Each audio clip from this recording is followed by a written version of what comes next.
Being in the United States Army has its pros and cons, and I've kind of done a video on that as far as like a general pros and cons type of thing, but I want to give my opinion as far as the things that I personally liked about being in the Army and didn't like about being in the Army.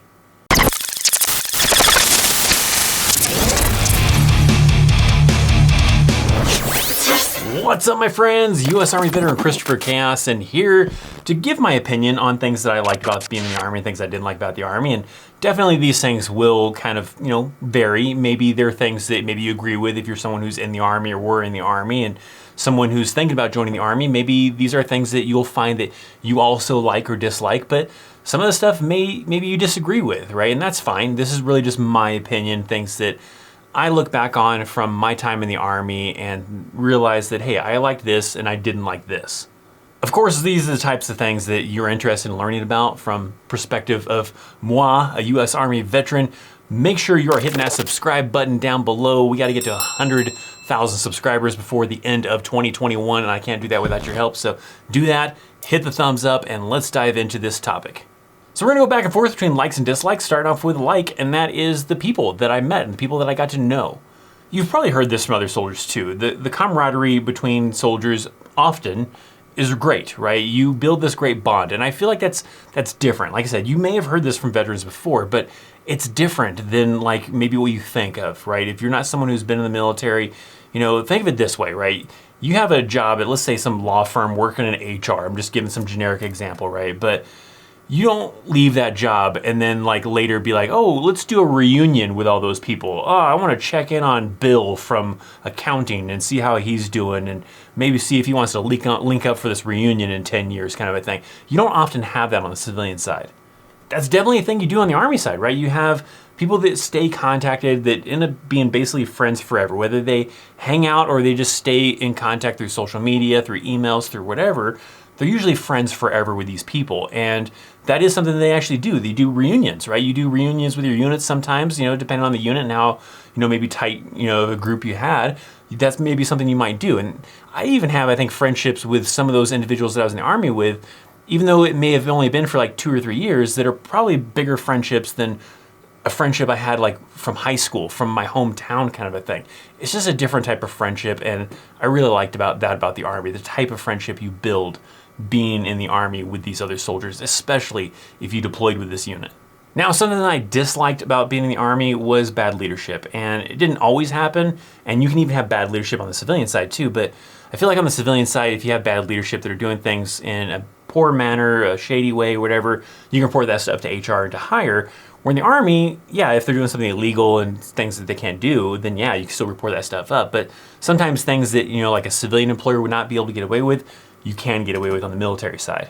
And in my opinion, it just sometimes comes down to, I think, certain individuals get into these, leadership roles that, gives them power, and they get used to that power, and then they eventually kind of start to abuse that power because they've gotten used to being powerful because of their rank and their influence and everything, and they kind of use that to their advantage, and it ends up negatively impacting the soldier because they're, crappy leadership. They're using their power to gain off of that and make your life shitty. There's some examples that I could probably give, and maybe I'll do a dedicated video to my experiences with bad leadership. And like I said, it wasn't all the time, but when it did happen, it definitely demotivates you, right?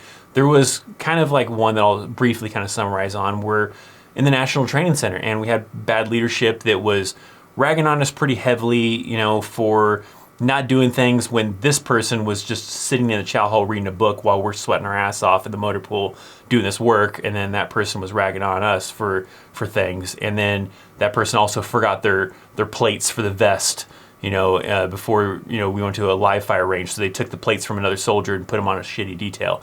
And we complained about that to the leadership. This was our platoon sergeant that did this. We complained about him to leadership, and leadership backed that person and said that, oh, don't worry about it. And so I feel like that was a horrible type of scenario. And sometimes that happens, and it sucks, and it really kind of demotivates or makes it unmotivating to that individual, to the leadership, to us as the squad leaders and section sergeants, and then our soldiers, because they see this platoon sergeant doing this when they're supposed to be setting an example. So when that does happen, it sucks, and it was something I hated about it being in the Army, that I disliked, that I felt like you got away with more than you would on like the civilian side. By the way, if you've never seen, I got cool notebooks. If you guys have never seen it, I'll link some stuff down in the description box. But if you're in the Army, you're going in the Army, you always got to take notes. You might have some fun notebooks and maybe even support an awesome guy like me. So I'll leave links down in the description box. There's a variety of notebooks. Check them out. Enough self-promo. Let's get back into this and let's get into something that I liked about being in the Army. That was the extra time off. You would get, obviously your vacation days, and then you had holidays. But usually with holidays, you also had what was called like danzas, which is like day of non-scheduled activities. It was basically a free day off, and sometimes they'd be tied together with holidays. So an example of that, like in the Army, you might get like President's Day off, right? So you have President's Day off, but maybe the Friday prior to that, you have a danza, so it makes it a 4-day weekend. You don't normally get that on the civilian side. If you want to make that a 4-day weekend, then you have to take vacation. And hell, some jobs, obviously, both on the civilian side and the military, just make you still work on the weekends too. But a lot of your other normal MOSs, outside of like cooks and MPs and certain other kind of ones, you had the weekends off and you had the holiday off, so it's a 3-day weekend, but then adding the danza would give you a nice free extra day to make it a nice 4-day. So that was always pretty cool. You get that just extra time off that you don't normally get on the civilian side. And I mean, hell, even like another really good example one is this isn't always a thing that you get, but pretty much every unit that I was in, we got the day after the Super Bowl off. Your employer probably isn't getting you the day after the Super Bowl off, but in the Army, I think every unit that I was in, it's not going to be always the case with every soldier because you can't have everybody off that day probably, but I often, pretty much every time, got the day after the Super Bowl off. Something that I did not like about being in the Army, 24-hour duty. That sucked. I hated it when you got stuck with 24-hour duty. There's a couple different ways to get 24-hour duty. You get what's called CQ or staff duty, and there's probably other things too, but those are your really common ones, is CQ or staff duty. CQ is being in the barracks, just kind of looking over the barracks, making sure that if something goes wrong, the place catches on fire, soldiers get all crazy, then someone's there to report that incident. And that is 24 hours. Usually it's an NCO and maybe 2 soldiers, maybe 1 NCO and 1 soldier. It just kind of varies from the unit, but you usually have that kind of a scenario, and it's a 24-hour shift. There might be other units out there that maybe have gone away from that, but it's pretty common that units are still doing 24-hour shifts. It's probably pretty lucky if it's not a 24-hour shift. And then staff duty is like the higher level. It's not inside the barracks, but it's at like the battalion or the brigade or whatever the kind of level of staff duty you're doing, and it's inside that building. So you have someone that's there 24 hours as kind of like just the receptionist is kind of what you can think of it as. It's just the person at the front desk, so when people come into the front of the building, they can be directed to where they need to go to if they're lost, or answer the phones, or whatever the case might be. So that one is also 24 hours, usually like an NCO and maybe 1 or 2 soldiers kind of a thing still too. So being on 24-hour duty, it sucks because you're not supposed to sleep during that time frame. We always worked it to where you could get maybe a little bit of sleep, but still didn't help. I mean, you're up for essentially 24 hours, give or take maybe an hour kind of a thing, but 24 hours of sitting at a desk being bored as hell. Especially like during the day. During the day, you can't do anything fun. You're sitting there, you're probably just talking amongst each other, answering phones, doing little things that people want you to do. Like if you're on staff duty in the barracks, you're probably just sitting there just kind of like talking or whatever. But you can't really do anything fun like, play video games or anything. At least you're not supposed to. I mean, some units may be a little more flexible on that, but a lot of units are pretty strict on that. No sitting there playing video games. You're there to do a job, so you can't be distracted by a video game or a movie. Often when it got like later in the night, we would bring that stuff out because leadership's off at home, they're in bed or whatever, and we'd kind of keep it kind of a little bit low key kind of a thing, but technically in most cases you weren't allowed to do that even in the later hours. Now we would often work it internally to try to get a little bit of sleep, so maybe like, hey, you go sleep for like an hour or two, then when you come back, I'll go sleep for an hour or two, whatever, and usually wait until like late at night when all the leadership's gone home and they're most likely not gonna come check on you kind of a thing. And you would do it that way. And so you'd get a little bit of sleep in maybe like a couple of hours, but still 24 hours and then making it now like maybe a 20-hour, 23-hour, whatever kind of a thing, still doesn't make it any better, and you're pretty exhausted usually by the time you got to a certain point. And hell, I remember usually you got to like 4 o'clock in the morning, and that was like usually the longest part of that duty because it just seemed like it lasted forever. And the thing I always hated about that, especially if you lived off post, is that you got done doing a 24-hour shift of being up for 24 hours. Now you have to drive a car home, when we go on leave or vacation or pass or whatever, they always wanted to make sure you got ample amount of rest before you go and drive to where you're going to. But they look the other way for like staff duty and CQ after you were awake for 24 hours for you to go drive home after that. So that was always weird. I mean, you'd get the next day off to just to sleep kind of a thing, but the thing that would really be horrible is when you had it on a Saturday, because it would just kill your weekend.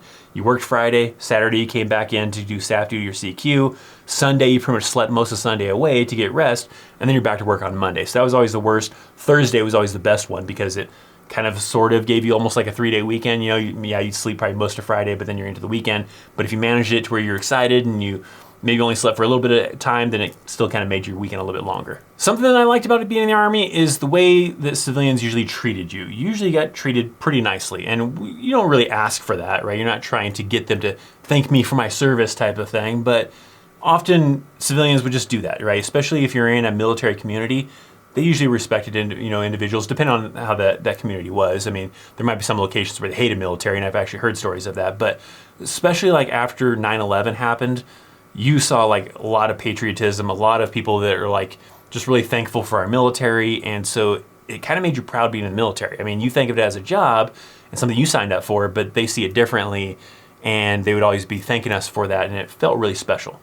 I remember like right after 9/11, you would have people like, buying you drinks, buying you food. You'd go out to a restaurant and they would know that you're military and they'd be buying your lunch or your dinner, and you'd be like, oh, you don't have to do that, but they would insist and it was already paid for or whatever. And so it was always really cool. You always got treated really nice, and you don't have that with a lot of other jobs. Maybe certain jobs you might, firefighters, maybe sometimes, police officers or EMS workers or whatever, but not other jobs, right? So it's like one of those few jobs that kind of get treated differently from outsiders.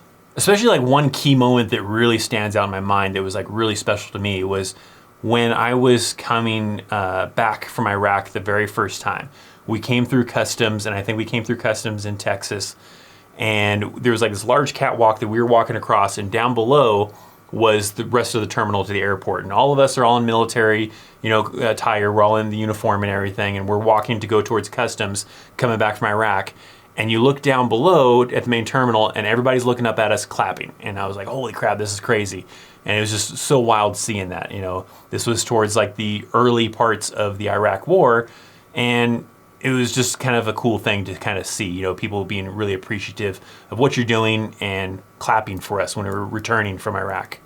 I also remember an old lady trying to give me $20. I was at Walmart, I think during like my lunch break or something, just trying to return something at the customer service checkout. And this older lady come up to me and thanking me for my service and trying to give me $20. And at this time I was an NCO, so I didn't need the $20. I wasn't rolling in dough or anything, but I didn't need $20 either. So I tried to convince her. I was like, no, please, you just keep it. I don't need it. I'm fine. And so I eventually convinced her to keep the $20. But it was just kind of crazy, this random person, just because I was in the military, trying to give me $20. It was crazy.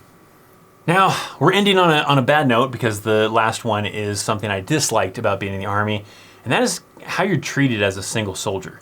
As a single soldier, you're not really treated like an adult in most cases. There might be some great units that are maybe really cool about the way they treat single soldiers, but in most cases, you're gonna feel like you're treated like a kid, especially with the way some of the barracks rules are.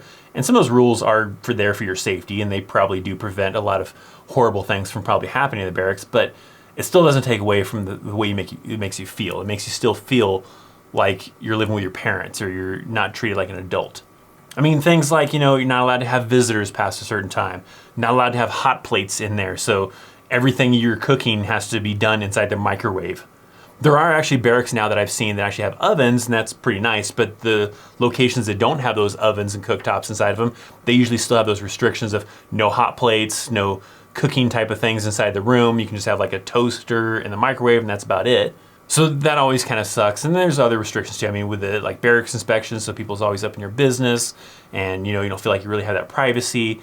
So you just don't feel like an adult a lot of times when you live in the barracks. You're a young soldier, and with all those restrictions that, yes, in the long run probably do keep you safe, still don't really help you kind of feel like you're an adult, or probably even give you that learning experience that you should get. An example of that is like I lived in the barracks all the way up until I was about 26 years old. And finally, I was an NCO, so I had enough money that I could afford a cheap apartment off base, and I got permission from my leadership to move off base and get out of the barracks, so I did. And it wasn't until that age of 26 that I was finally learning what it's like to have to manage your money to pay rent and pay utilities, to buy groceries and have to cook for yourself and everything. So that was kind of a different learning experience. I still didn't probably become a very good cook because I pretty much just kind of stuck to like things you would heat up in the oven or things you'd heat up on a cooktop type of thing, with like a can of chili or something along those lines. But I feel like, had I started earlier, maybe I would have gotten better experience with how to manage finances better and how to, cook for myself and how to provide for myself a little bit better, because in the barracks, I feel like you don't get that opportunity to do that quite as well. Maybe the solution to that would be something cool, like maybe if they had like apartments on base, they were like super cheap, and if you got permission, you get like a really small reduced rate for BAH that is really just for the learning experience of how to manage your finances, to pay rent for these, better than the barracks type of apartments, but maybe not amazing, and get that experience. And then, if you suck at managing your finances and you can't pay rent in those barracks, then you go back to the regular Army barracks that, takes away from that privacy, but maybe still teaches you the lesson of how to manage that money a little bit better. I don't know. I feel like there's maybe some kind of way that the Army could go about doing it to make it to where, soldiers could still get that experience of how to care for themselves as an adult compared to what it's like being in the barracks as a single soldier, where I don't feel like you truly get the experience of what it's like being an adult outside of high school, outside of living with your family and being on your own type of thing, because it still very much feels like you're kind of under someone else's umbrella. It's not your parents anymore, it's now the Army's, and they're still kind of taking care of you in a different way. And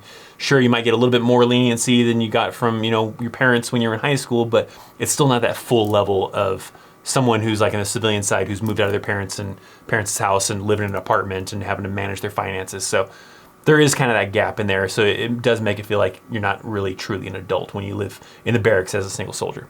My question to my veterans out there and people that are currently in the Army or maybe even the military in general, what's something that maybe give me one thing that you liked and one thing you didn't like about being in the military, whatever branch of service it was. And then for those of my viewers out there that are maybe wanting to join the military, wanting to join the Army, what's maybe something you're looking forward to? What's something that you think that you're really going to enjoy about being in the military, whatever branch it is? So let me know down in the comment section. Now, to continue your viewing experience here on the Christopher's Chaos channel, check out these videos right here. They're awesome, they're amazing, definitely recommend them. Check out links down in the description box, social media, these awesome notebooks if you gotta take notes. Thanks for watching. I'm Christopher Chaos. I'll see you next time. See ya.